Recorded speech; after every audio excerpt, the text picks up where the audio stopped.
अस्सलाम वालेकुम जी। आज मेरे साथ जो शख्सियत बैठी हुई है वो पाकिस्तान के नन्हे साइंटिस्ट हैं और मैं इस वक्त मौजूद हूँ हुज़ैफ़ा के साथ। अस्सलाम वालेकुम। वालेकुम अस्सलाम। हुज़ैफ़ा कैसे हैं आप? मैं ठीक, आप कैसे हैं? अल्हम्दुलिल्लाह। हुज़ैफ़ा कौन सी क्लास में, सबसे पहले तो ये बताइएगा। मैं अभी 9 में गया हूँ।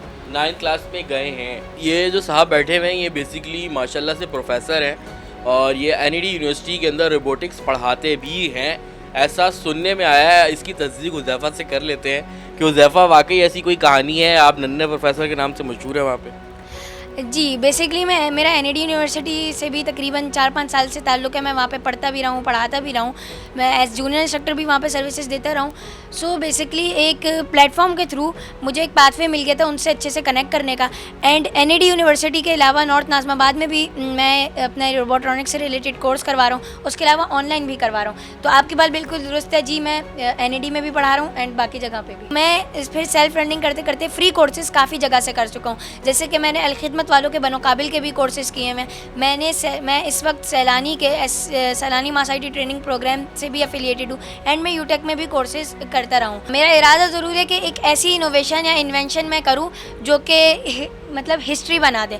उसके अलावा अगर मेरे करंट प्रोजेक्ट्स की बात की जाए तो मैं कार से रिलेटेड एक ऐसी कार पे वर्क कर रहा हूँ जो कि जेस्चर्स यानी हमारे हाथ के इशारों पे चलती है। वही बात आ गई कि कॉस्ट इफेक्टिवनेस की वजह से मुझे उस प्रोजेक्ट को अभी थोड़ा पोस्टपोन करना पड़ा। तो चलो हुज़ैफ़ा कुछ रिपोर्ट्स अपने आप दिखा दें, फिर उसके बाद आगे की बात करते हैं। बेसिकली ये है एक ब्लूटूथ रिमोट कंट्रोल या फिर मैं इसको कहना चाहता हूँ ब्लूटूथ RC कंट्रोल्ड कार, जो कि ब्लूटूथ से फ़ोन के ज़रिए चलती है। उसके अलावा हमारे पास यहाँ पे एक रोबोटिक ऑब्स्टिकल अवॉइडर है, ऑटोमेटिक ऑब्स्टिकल अवॉइडर कार है। इसको मैं ऑब्स्टिकल अवॉइडर कहता हूँ।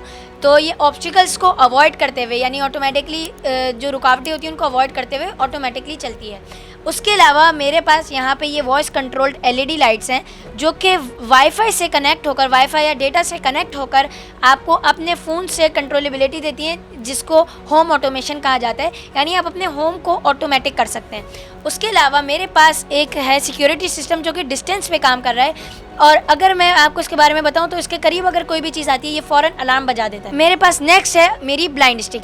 स्मार्ट ब्लाइंड स्टिक एक ऐसा प्रोजेक्ट है जो मैंने नाबीना लोगों के लिए बनाया है। स्मार्ट ब्लाइंड स्टिक एक ऐसी ब्लाइंड स्टिक है, नाबीना लोगों के लिए एक ऐसी स्टिक है जो उनको चलने में, उनकी डेली लाइफ में मदद करेगी। बेसिकली एक ऐसी चीज़ है जो कि माइक्रो कंट्रोलर और सेंसर्स की मदद से डिस्टेंस को सेंस करती है और फिर अगर कोई चीज़ करीब आ रही है तो उसका अलार्म दे सकती है। जैसे आपका कैमरा करीब आता जा रहा है अभी तो ये उसको भी डिटेक्ट कर रहा है एंड फिर बजर को बजा रहा है एंड ये रेड लाइट बाकी लोगों के लिए इंडिकेशन है। तो इससे क्या होगा, जैसे कि हम जानते हैं कि नेचुरली अगर बंदा ब्लाइंड है, कोई एक सेंस उसका कम है तो उसके बाकी सेंसेस स्ट्रॉन्ग होते हैं। तो एक तो इससे काफ़ी लाउड बजर बजता है जिससे बंदे को इंडिकेशन मिल जाती है एंड रेड LED आसपास वालों को भी एक वार्निंग या इंडिकेशन दे देती है। ये है हमारा ultrasonic sensor based security system. ये बेसिकली एक ऐसा सिक्योरिटी सिस्टम है जो कि डिस्टेंस पे वर्क करता है। आप देखेंगे कि जैसे ही मैं अपना हाथ करीब लेके जाता हूँ ये बजर को बीप कर रहा है एंड रेड लाइट को जला रहा है। तो बेसिकली ये एक डिस्टेंस पे वर्क कर रहा है जो कि हमने इसको कोड के ज़रिए बताया है। इसमें मैंने बेसिक कंपोनेंट्स यूज़ किए हैं, एक माइक्रो कंट्रोलर यूज़ किया है आर्डुइनो ऊनो जो कि पीछे है, एक बजर, एक LED और एक बेसिकली डिस्टेंस का सेंसर। कोड में हमने डिस्टेंस बता दिया, डिस्टेंस कम बढ़ती भी हो सकता है एंड ये सिक्योरिटी सिस्टम कहीं भी लग सकता है किसी भी तरह, और इसको पावर भी बैटरी वगैरह किसी भी चीज़ से दी जा सकती है। ये एक ऐसी रोबोटिक कार है जो कि ऑब्स्टिकल्स को खुद डिटेक्ट करने की सलाहियत रखती है। इसमें आप देख सकते हैं आगे सेंसर लगे हुए हैं जो कि एक तरह से इसकी आँखों का काम करते हैं। सो ये है एक ब्लूटूथ रिमोट कंट्रोल्ड कार जिसको मैंने ब्लूटूथ RC कार कहता हूँ। सो बेसिकली ये एक ऐसी कार है जैसे कि हम देखते हैं नॉर्मल रिमोट कंट्रोल कार्स होती है, उनमें रिमोट होता है और वो सारी फंक्शनैलिटी। ये मैंने माइक्रो कंट्रोलर और ब्लूटूथ के ज़रिए एक ऐसी कार अचीव की है जो कि किसी भी नॉर्मल स्मार्टफोन में ब्लूटूथ के थ्रू कनेक्ट होकर आराम से चल जाएगी। आप इसको बैटरी वगैरह किसी भी चीज़ से पावर दे सकते हैं। ये है होम ऑटोमेशन सिस्टम जिसमें स्पेसिफिकली ये मेरी वॉइस कंट्रोल्ड LED लाइट्स हैं, तो ये मेरी आवाज़ से भी चल सकती है और इस वक्त ये मेरे फ़ोन से कनेक्टेड है।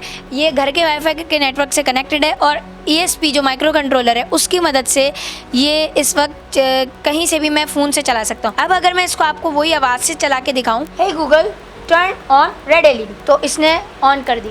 और अब अगर मैं इसको ऐसे ही कहता हूँ hey Google turn off red LED, तो इसने उसको ऑफ़ कर दिया। इसी तरह से हम ग्रीन के साथ कर सकते हैं, hey Google turn on green LED, hey Google turn off green LED. तो ये इस तरह से, और ये ब्लू लाइट इंडिकेशन है कि ये कनेक्टेड है।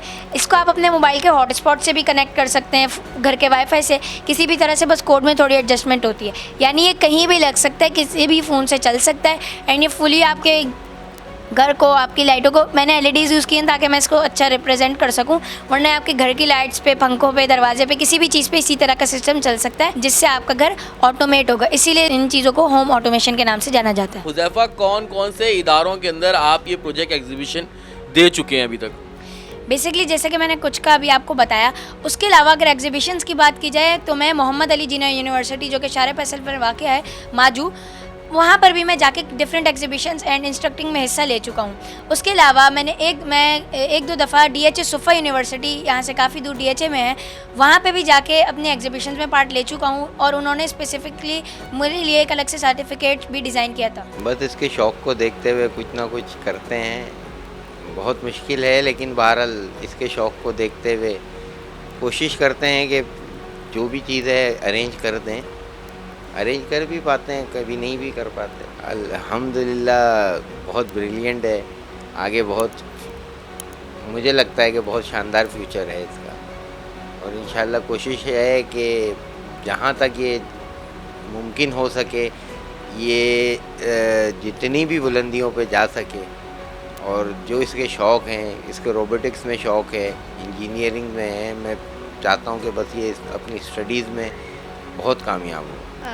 हुज़ैफ़ा क्योंकि शुरू से ही इन तमाम चीज़ों में इंटरेस्टेड थे, बचपन से ही उन्होंने इन चीज़ों को अपनी सिर्फ मतलब पसंदीदा चीज़ें थी इनकी। जो भी खिलौना आता था ये उसको तोड़ के खोल के देखते थे और उसी तरह से चीज़ें बनाना शुरू करते थे, और उसमें जिद्दत किस तरह से आएगी उस खिलौने में और क्या हो सकता है ये वो कोशिश करते थे। तो मैं इसको इनकरेज करती थी अपने हस्बैंड के साथ मिलके, और इससे कहती थी कि हाँ जो कर सकते हो वो करो, बस ये याद रखना कोई गलत काम ना हो। यानी कोई भी काम हम नेगेटिव भी होता है, पॉजिटिव भी होता है, तो ये मुख्तलिफ़ चीज़ें अपनी देखता रहता था, करता रहता था। यूट्यूब से इसने बहुत कुछ सीखा, बाद में इसे पाथ मिला, लेकिन जो कुछ इसने शुरुआत करी वो यूट्यूब से करी। तो अब अल्हम्दुलिल्लाह एक पाथ मिला तकरीबन कोई 6 साल की स्ट्रगल के बाद, कि अब यूटैग वाले इसको लेके चल रहे हैं। अगर कोई और इदारा देखें तो वहाँ हमारे यहाँ बच्चों को नहीं देखा जाता। बच्चे बहुत सारे होते हैं इंटेलिजेंट, मगर उनको नहीं देखा जाता, यानी छोड़ दिया जाता है। तो अगर कोशिश की जाए तो बहुत सारे हुज़ैफ़ा यानी अपना टाइम ख़राब करने से बच जाएंगे और अपने यूटिलाइज़ करेंगे, अपने टाइम को भी, अपनी पढ़ाई को भी मैनेज करेंगे। तो मेरी ये गुजारिश है आपके तवज्जुह से कि अगर हमारी गवर्नमेंट जो है इस पर थोड़ी सी तवज्जो दे तो हो सकता है बहुत सारे और हुज़ैफ़ा आ जाएं।